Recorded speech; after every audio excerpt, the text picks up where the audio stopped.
ang hanap-hanap ko.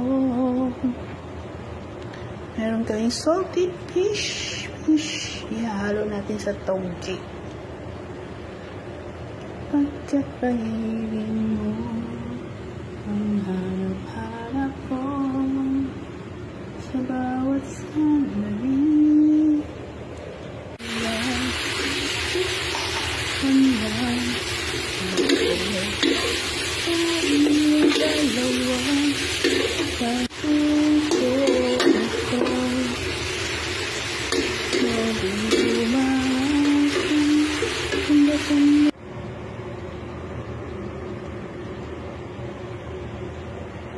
Kain tayo. Ayaw niya mo nung maalat na isda. Hindi niya daw gusto. So ayun, ayaw ng amo ko ng maalat na isda. Hindi niya daw gusto.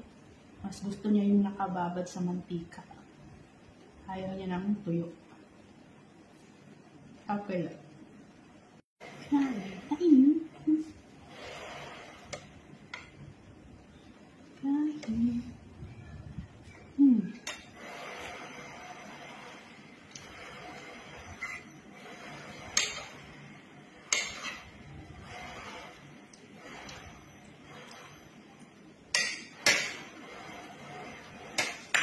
Sarap ya.